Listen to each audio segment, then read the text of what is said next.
Now I want to read you a story. All right, so let me give you a little background to this story. This story popped into my head in one chunk, like complete, which I thought was kind of interesting, but it was also a story that emerged in solution to a problem I'd been thinking about for a long time, because I was dealing with this guy who didn't want to grow up. So he's caught in a kind of Peter Pan situation, and Peter Pan, Pan means everything, eh? Pan, like pantheistic. And Peter Pan is a child who won't grow up. Now he's magical. Well, okay, fine. Children live in a magical world, right? They're rife with possibility. He's magical. He doesn't want to grow up. So he lives in Neverland with the Lost Boys. Neverland doesn't really exist, and the Lost Boys are obviously boys who haven't managed to establish some mode of being. And he's in constant battle with Captain Hook. And Captain Hook's a tyrant, right? A pirate, a manifestation of the negative archetype of social order. And Captain Hook is always fighting Peter Pan because Peter Pan represents childhood and vulnerability, and he doesn't want to be vulnerable, so they're locked in this sort of eternal battle. And lots of people, I think more commonly men, but not necessarily, get caught in this Peter Pan problem. So I was dealing with a person who was caught in this situation, didn't want to grow up, wouldn't sacrifice childhood. And so this story popped into my head. It's called Cock-a-Doodle-Doo. Once upon a time there was a man who had a long, hard journey ahead of him. He was trudging along the way over boulders and through brushes when he saw a little shiny gnome with big white teeth and a black toupee sitting by the side of the road. He was drumming on a log with two white bones and humming oddly to himself.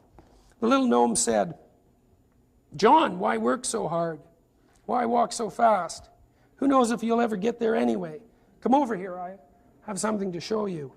So John walked off the road. He was sick of walking anyway because people kept throwing sticks and stones at him. The little gnome said, "I have a shiny red jewel that I would like to sell you. Cheap.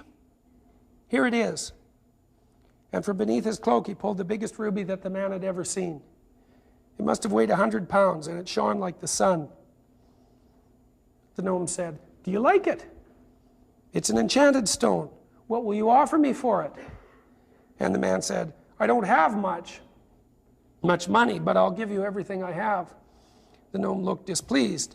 So John added, "I could pay some more monthly." So the gnome accepted. "Fair enough. Buy now, pay later. Sounds good for me. I'm all for the installment plan." So the man gave the gnome all his money and promised to pay the rest later. And the gnome walked back into the bush by the road, clacking his teeth and giggling and twitching. The more the man thought about this ruby and the great deal he got, the happier he became. He started back on the road with a light heart, but soon discovered that he couldn't make much progress because 100 pounds was a lot to carry. He said to himself, "Why continue anyways? I have what I want. I'll just stand here holding my ruby, and when people walk by they can see how well I've already done." So he stopped. A little while later, one of his friends came along and saw him standing there. His friend said, "John, why don't you come along with me? I've just opened a new business and I could really use some help. Come along quick. It will be opening soon." John thought that sounded good, but his friend was in a hurry. Besides, couldn't he see the ruby? How could he speed along beside him? Where would he put his jewel? So he said, "Thanks, but I have to take care of my jewel. Maybe I'll see you later." His friend looked at him like he was crazy, but he was trying to get somewhere quick. So he just shrugged a bit and said, "Okay, John, see you later." Then he sped on down the road. A little while later, another friend came by and he said, "John, nice to see you. I'm going back to school. There are lots of wonderful things to learn, great things to do. The world is full of unsolved problems. I could use some company. Would you like to come along?" John thought that sounded pretty good, but this friend too looked like he was in a hurry. Besides, standing beside the road holding the jewel was tiring, and he needed all the energy he had for that. So he said to his friend, "Thanks, but I have to take care of my jewel. Isn't it beautiful? Maybe I'll see you later." His friend looked at him like he was crazy, but he was trying to get somewhere quick. So he just shrugged and said, "Hope everything goes all right with you. See you later." Many friends came and went, and the years went by. The jewel got heavier and heavier, but the man got more and more attached to it. The only thing was, nobody seemed to notice how beautiful it was. People would rush by and talk about their plans, and nobody had a ruby as big, and nobody seemed likely to get a ruby as big, and you'd think that someone might have said something like, at least, "Nice ruby, John. Sure wish I had one like that." But it never happened. Then one day someone new came down the road. He was bent over and he was thin and his hair was gray, although he didn't look that old. He was carrying a big dirty rock carefully in his arms, and he wasn't making much progress. The strange figure approached and glanced up at John. Then he grinned and said, "Why are you standing there so stupidly with a big ugly rock in your tired old hands? You look pretty daft. I bet you wish you had a big ruby like the one I am carrying." And John thought, this poor man is deluded. He's carrying a rock. It is I who have the ruby. So he said, "Excuse me, sir, but you are sadly mistaken. I'm the one with the jewel. I met a little gnome by the side of the road, and he sold it to me. I'm still paying for it, although not so very much. You are carrying a rock." The tired stranger looked annoyed. He said, "I don't know what game you're playing, mister. You have a rock. I have a jewel. The little gnome you described sold it to me, and he said it was the only one.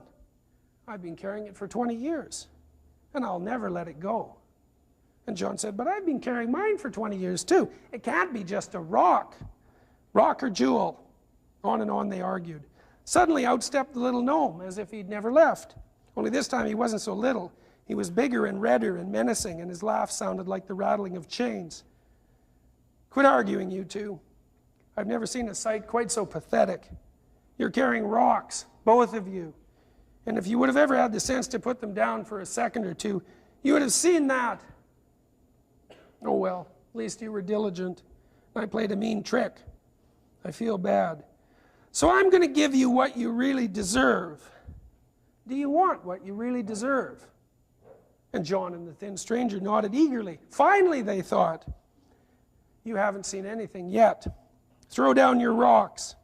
So John and the thin stranger obeyed. Each rock split down the middle when it hit the ground. Out flowed a river of ravenous white worms, which rushed towards the men and devoured them whole, while they thrashed about and screamed. Soon nothing was left except a leg bone from each.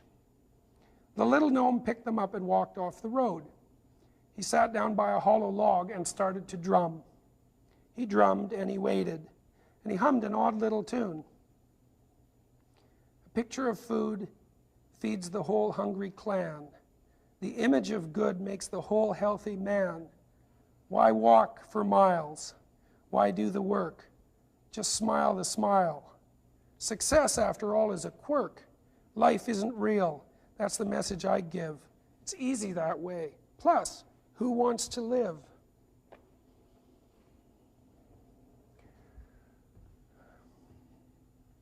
So needless to say, the guy that I was telling this story to never listened to it, and things really didn't go well for him for a long, long time.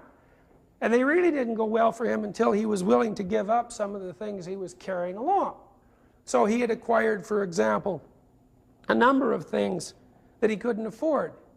And the fact that he was carrying them, right, paying for them month after month, meant he couldn't afford to get an education. He was perfectly willing to sacrifice the possibility of getting an education for the image of success rather than the reverse, right? And he was completely irritated at the world because he had all these trappings of success, which no one he admired also admired, and he absolutely wasn't getting anywhere. And he thought that was tremendously unfair. But the truth of the matter was that had he put down what he was carrying for even a moment, then he would have been able to get to where he wanted to go. And that's a motif that succinctly and dramatically describes the necessity for sacrifice.